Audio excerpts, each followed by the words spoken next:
വൈകിട്ട് 3 മണിക്ക് ക്ലാസ് വിട്ടപ്പോൾ തിരികെ അയ്യപ്പൻ താങ്കലിലെത്തുക എന്നതായിരുന്നു റാമിന്റെ അടുത്ത വെല്ലുവിളി. ഗൂഗിൾ മാപ്പിൽ നോക്കിയപ്പോൾ 15 കിലോമീറ്റർ കൂടുതൽ കാണിച്ചു. പക്ഷെ എങ്ങനെ പോകും? അവൻ കോളേജിന്റെ ഇടറോഡിൽ നിന്നും പ്രധാന റോഡിലേക്ക് ഭാഗം തൂക്കി നടന്നു. നുങ്കമ്പാക്കം റെയിൽവേ സ്റ്റേഷൻ 200 മീറ്റർ എന്ന അടയാള ബോർഡ് കണ്ടപ്പോൾ അവൻ ആ ദിശയിലേക്ക് നീങ്ങി. നുങ്കമ്പാക്കം സ്റ്റേഷന്റെ മുന്നിലത്തെ റോഡിൽ തമിഴ് സിനിമകളിലെ ഫൈറ്റ് സീനിൽ കാണാറുള്ള തെരുവോര ചന്ത പോലെ തോന്നിച്ചു. റോഡ് പാതിയും കയ്യേറി പഴങ്ങൾ, പച്ചക്കറികൾ, പൂവുകൾ തുടങ്ങി ഇലക്ട്രോണിക് സാധനങ്ങൾ വരെ വിൽക്കാൻ നിൽക്കുന്ന അനവധി ആളുകൾ. അതിനിടയിൽ ഒരു ഓട്ടോ സ്റ്റാൻഡും, എങ്ങും കലവിലെ ശബ്ദങ്ങൾ. ആരോടാണ് അയ്യപ്പൻ താങ്കൽ പോകാനുള്ള വഴി ചോദിക്കുന്നതെന്ന് ആലോചിച്ച് നിൽക്കുമ്പോഴാണ് അവന്റെ തോളിലാരോ തട്ടിയത്. നോക്കുമ്പോൾ ക്ലാസ്സിൽ കൂടിയിരുന്ന വെട്ടിയാണ്. അപ്രതീക്ഷിതമായി ആൾക്കൂട്ടത്തിൽ പരിചിതമായ ഒരു മുഖം കണ്ട ആശ്വാസത്തോടെ റാം അവനെ നോക്കി ചിരിച്ചു. എന്താ ഇവിടെ നിൽക്കുന്നത്? അവൻ തമിഴിൽ ചോദിച്ചു. എനിക്ക് അയ്യപ്പൻ താങ്കൽ എന്ന സ്ഥലത്ത് പോകണം. അവിടെയാണ് എന്റെ താമസ സ്ഥലം. പക്ഷെ എങ്ങനെയാ പോകുന്നതെന്ന് ഒരു ഐഡിയയുമില്ല. റാം മലയാളവും തമിഴും കലർത്തി പറഞ്ഞു. മച്ച, എനിക്ക് മലയാളം കേട്ടാൽ മനസ്സിലാവും. പക്ഷേ നീ ഇത്ര സ്പീഡിൽ പറയാതെ പതിയെ നിർത്തി പറ. വെട്രി അവൻ പറഞ്ഞത് പൂർണ്ണമായി മനസ്സിലാവാത്ത രീതിയിൽ പറഞ്ഞു. എനിക്ക് അയ്യപ്പൻ താങ്കൽ എന്ന സ്ഥലത്ത് പോകണം. പക്ഷെ എങ്ങനെയാ പോകുന്നതെന്ന് അറിയില്ല, റാം സാവധാനത്തിൽ പറഞ്ഞു. അയ്യപ്പൻ താങ്കലോ? അതിവിടെ നിന്ന് ഒരുപാട് പോകണമല്ലോ മച്ച. ആദ്യം ലോക്കൽ ട്രെയിൻ കയറി ഗിണ്ടി സ്റ്റേഷനിൽ ഇറങ്ങണം. അവിടെ നിന്ന് ബസ്സിൽ പോകണം. അയ്യോ, ഇത്രയും ചുറ്റിക്കറങ്ങണമോ? ക്ലാസ് കഴിഞ്ഞ് വന്നിട്ട് പാചകം ചെയ്യുന്നതിനെ പറ്റി പറഞ്ഞപ്പോൾ ബിനിഷേട്ടൻ പറഞ്ഞ കാര്യം അവൻ ഓർത്തു. ഫ്ളാറ്റിൽ ചെല്ലുമ്പോൾ തന്റെ അവസ്ഥ എന്തായിരിക്കുമെന്ന് അയാൾ നേരത്തെ തന്നെ ചിന്തിച്ചിരിക്കുന്നു. എന്തുപറ്റി? അന്തരീക്ഷത്തിലേക്ക് നോക്കി അതൊക്കെ ആലോചിച്ചുകൊണ്ട് നിന്നിരുന്ന അവനെ വെട്രി പിന്നെയും തട്ടി വിളിച്ചു. റാം വെറുതെ ഒന്ന് റെയിൽവേ സ്റ്റേഷനിലേക്ക് കിടക്കുന്ന മേൽപ്പാലത്തിലേക്ക് നോക്കി. സ്റ്റേഷനിലേക്കുള്ള ജനസാഗരം പടികളിലൂടെ ഒഴുകി നീങ്ങുന്നു. മച്ച, ഒരു കാര്യം ചെയ്യാം. ഞാൻ ഗിണ്ടി റെയിൽവേ സ്റ്റേഷന്റെ അടുത്തുകൂടിയാണ് പോകുന്നത്. എന്റെ ബൈക്കിൽ വരുന്നുണ്ടെങ്കിൽ റെയിൽവേ സ്റ്റേഷൻ ബസ് സ്റ്റോപ്പിൽ ഞാൻ ഡ്രോപ്പ് ചെയ്യാം, വെട്രി പറഞ്ഞു. അവൻ വെച്ച ഓഫർ റാം പൂർണ്ണ മനസ്സോടെ സ്വീകരിച്ചു. പകരം ഇവൻ ഹൗസ് ബോട്ടും കുട്ടനാടുമോ ഒന്നും ചോദിക്കലേ ദവിമേ എന്നായിരുന്നു അവന്റെ മനസ്സിൽ. പോകുന്ന വഴിക്ക് ഓരോ സ്ഥലത്തിന്റെ പേരും ഓരോ കടയുടെ പ്രത്യേകതയും ഒക്കെ വെട്രി അവന് പറഞ്ഞു കൊടുത്തു. വെട്രിയുടെ വീട് ഗിണ്ടിയിലാണോ? യാത്രക്കിടെ റാം ചോദിച്ചു. അല്ലല്ല, ഐ ആം ഫ്രം മധുര. അപ്പോൾ ഇവിടെ ഒരു വീട്ടിൽ പെയിൻ ഗസ്റ്റായി നിൽക്കുക. അപ്പോൾ രേഷ്മിയോ? അവളുടെ വീട് ഇവിടെയാണ്. അപ്പോൾ പെങ്ങളെന്ന് പറഞ്ഞതോ? മച്ച, ഞങ്ങളുടെ അപ്പ 1, അമ്മ 2. ഇപ്പോ അപ്പ അവരുടെ കൂടെയാണ്. എന്റെ അമ്മ വേറെ കല്യാണം കഴിച്ച് മധുരയിലും. മനസ്സിലായോ? വ്യക്തിപരമായ ഒരു വലിയ സംഭവം അവൻ നിസ്സാരമായി പറഞ്ഞത് കേട്ട് റാം വാ പൊളിച്ചുപോയി. മച്ച, നിനക്ക് സിനിമയിൽ എന്താവാനാണ് ആഗ്രഹം? വെട്രി ബൈക്ക് ഓടിക്കുന്നത് ശ്രദ്ധിച്ചുകൊണ്ട് ചോദിച്ചു. എനിക്ക് നല്ലൊരു സ്ക്രിപ്റ്റ് റൈറ്റർ കം ഡയറക്ടർ ആവണം. നിനക്കോ വെട്രി? എനിക്ക് director cum actor cum cinematographer cum etcetera etcetera. ആഹാ, അടിപൊളിയാണല്ലോ മച്ച. അടിപൊളി എന്ന് വെച്ചാൽ സൂപ്പർ എന്ന്. അടിപൊളി എന്ന വാക്കൊഴികെ ബാക്കി മൊത്തം വാക്കുകൾ തമിഴിൽ സംസാരിച്ചതിനാൽ തനിക്കും തമിഴ് ഈസിയായി സംസാരിക്കാൻ കഴിയുമെന്ന ആത്മവിശ്വാസം റാമിനുണ്ടായി. ഗിണ്ടി സ്റ്റേഷൻ മുന്നിലെ ബസ് സ്റ്റോപ്പിൽ അവനെ ഇറക്കുമ്പോൾ വെട്രി ഒന്ന് ചിരിച്ചിട്ട് ഒരു പ്രത്യേക രീതിയിൽ തലകുലുക്കി കാണിച്ചു. റാമും അതനുസരിച്ച് തിരികെ തലകുലുക്കി.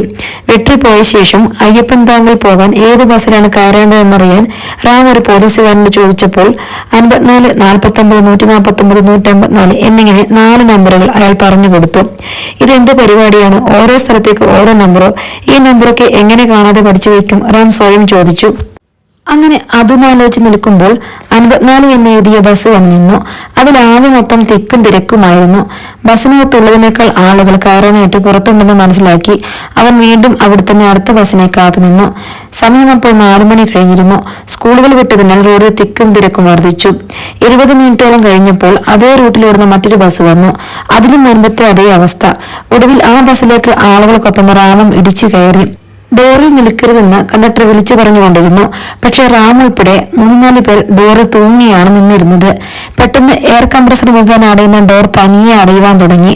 അവർ 4 പേരും ആ ഡോറിലായി അമർത്തി തള്ളിപ്പിടിച്ചുകൊണ്ട് ഉറക്കെ വിളിച്ചു കൂവി. ബസ് പെട്ടെന്ന് സഡൻബാക്കിട്ട് നിന്നു. ഞാൻ എത്ര തവണ പറഞ്ഞു കയറി നിൽക്കാൻ? കണ്ടക്ടർ ദേശത്തിൽ വാതിൽ കൂടി തല പുറത്തേക്കിട്ടുകൊണ്ട് വിളിച്ചു പറഞ്ഞു. ഡോറിൽ നിൽക്കുന്നവർ ഇറങ്ങുക, താഴെ ഇറങ്ങുക, അയാൾ വീണ്ടും പറഞ്ഞു. ആ സമയത്ത് റാം തിരക്കിനിടയിൽ നുഴഞ്ഞു കയറി ബസ്സിനുള്ളിലേക്ക് കയറിപ്പറ്റി. ഡോറിൽ നിന്നിരുന്ന ബാക്കി 3 പേർ എന്തൊക്കെയോ ചീത്തയും പറഞ്ഞുകൊണ്ട് റോഡിലേക്ക് ഇറങ്ങിപ്പോയി. ബസ് വീണ്ടും മുന്നോട്ടെടുത്തു. ഒരു ഇറുക്കിൽ കുത്താൻ പോലും ഇടമില്ലാത്ത തിരക്കായിരുന്നു ബസ്സിനുള്ളിൽ. പോരാത്തതിന് ട്രാഫിക് ബ്ലോക്കും. ബ്ലോക്കിനനുസരിച്ച് ഡ്രൈവർ ആക്സിലേറ്ററിലും ബ്രേക്കിലും തുടരെ കാൽ അമർത്തുന്നതിനാൽ യാത്രക്കാർ മുന്നിലേക്കും പിന്നിലേക്കും നിരന്തരം ആടി ഉലഞ്ഞുകൊണ്ടിരുന്നു. റാമാണെങ്കിൽ 2 കൈയും മുകളിലത്തെ കമ്പിൽ അമർത്തിപ്പിടിച്ച് തൂങ്ങിയുള്ള ഒരു സാഹസിക യാത്രയിലായിരുന്നു. ഓരോ ബ്രേക്കിലും ജീൻസിനുള്ളിൽ ഇൻ ചെയ്ത് വെച്ചിരുന്ന അവന്റെ ഷർട്ട് വെളിയിലേക്ക് വന്നുകൊണ്ടിരുന്നു. ഒടുവിൽ എക്സിക്യൂട്ടീവ് സ്റ്റൈലിൽ നിന്നും സാധാരണക്കാരനായി മാറുകയും ചെയ്തു. അവൻ നിർവികാരതയോടെ സീറ്റിലിരിക്കുന്നവരെ നോക്കി. ഇരിക്കുന്നവരിൽ ഭൂരിഭാഗവും സ്ത്രീകളായിരുന്നു. അതും മിക്കവരും ഹെഡ്സെറ്റ് വെച്ച് ഓൺലൈനായി സീരിയൽ കാണുകയും പാട്ടുകൾ കേൾക്കുകയും ഒക്കെ ചെയ്തുകൊണ്ടിരുന്നു. പോരൂർ എന്ന സ്ഥലത്തെ ഒരു ചെറു തടാകവും താണ്ടി ബസ് അങ്ങനെ ആടിയിലഞ്ഞു പോകുന്നതിനിടയിൽ റാമിന്റെ ജീൻസിന്റെ മുൻഭാഗത്തായി എന്തോ ഒരു സ്പർശം പോലെ തോന്നി. നോക്കുമ്പോൾ ഒരു അമ്മാവൻ സൈഡ് ഭാഗത്ത് അത് തോളിൽ നിന്നും ഊർന്നു വീണു പോകാതിരിക്കുവാനായി അതിൽ പിടിച്ചിരിക്കുന്നത് കണ്ടു. തികച്ചും സ്വാഭാവികമെന്നോർത്ത് നിൽക്കുമ്പോൾ വീണ്ടും ഒരുമാതിരി തലവണൽ പോലെ ഒരു അനുഭവം തോന്നി. അവൻ നോക്കുമ്പോൾ അയാൾ അതുപോലെ തന്നെ അവന്റെ മുന്നിലായി ചരിഞ്ഞു നിൽപ്പുണ്ട്. പിന്നെ റാം അതീവ ശ്രദ്ധയോടെ നിന്നു. നോക്കുമ്പോൾ ആ കള്ളക്കിളവൻ കൈകൊണ്ട് ഇടയ്ക്കിടെ അവന്റെ സിബിന്റെ ഭാഗത്ത് മനഃപൂർവ്വം ഉരയ്ക്കുകയാണ്. അത്രയ്ക്കും തിരക്കിനിടയിലും ഇയാൾക്ക് ഇതൊക്കെ ആസ്വദിക്കാൻ കഴിയുന്നുണ്ടല്ലോ എന്നോർത്തുകൊണ്ട് അവൻ ഷൂ കൊണ്ട് അയാളുടെ കാൽവിരലുകളിൽ അമർത്തിയൊരു ചവിട്ട് കൊടുത്തു. കിളവൻ വേദന കടിച്ചമർത്തുന്നത് കണ്ടപ്പോൾ റാമിന് ചിരി വന്നു.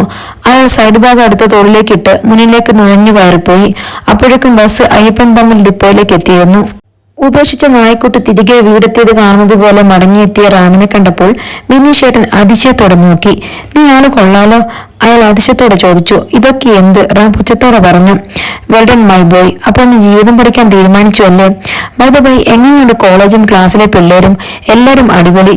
പിന്നെ ക്ലാസ്സിലെ 7 മലയാളി ഞാനാ ചേട്ടാ.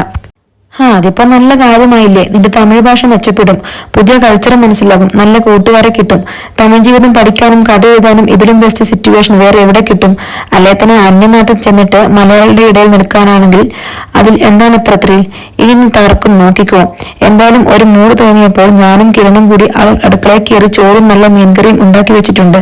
നീ പോയി ഫ്രഷായി വാ, നമുക്ക് ഒരുമിച്ച് കഴിക്കാം. ആഹാ, കൊള്ളാലോ. പാചകമൊക്കെ തുടങ്ങിയോ? അല്ല, കിരണ ഇവിടെ?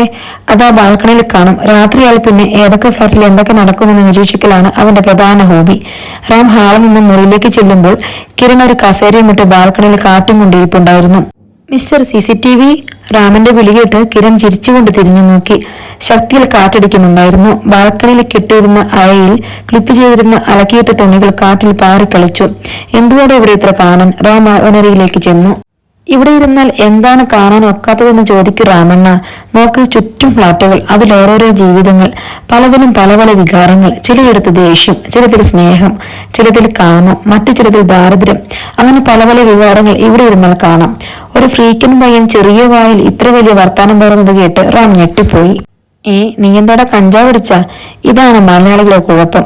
ചെറുപ്പക്കാർ അല്പം ആഴത്തിൽ സംസാരിച്ചാൽ ഉടനെ അവനെ പിടിച്ച് കഞ്ചാവാക്കി കളയും. എന്റെ പൊന്നെ, ഞാൻ വെറുതെ പറഞ്ഞതാണേ. റാം അവന്റെ മുടിയിൽ വെള്ളക്കൊണ്ട് 2 ചെകിയാൽ ചെയ്യുന്നുകൊണ്ട് പറഞ്ഞു. ശേഷം ചുറ്റുമുള്ള കെട്ടിടങ്ങളിലേക്ക് ഒന്ന് നോക്കി. അവൻ പറഞ്ഞത് ശരിയായിരുന്നു. ഓരോ ഫ്ളാറ്റിലെയും ജനലിലൂടെയും ബാൽക്കണിയിലൂടെയും എല്ലാം ഒരുപാട് ജീവിതങ്ങൾ ദൂരെ നിന്ന് നോക്കി കാണാം.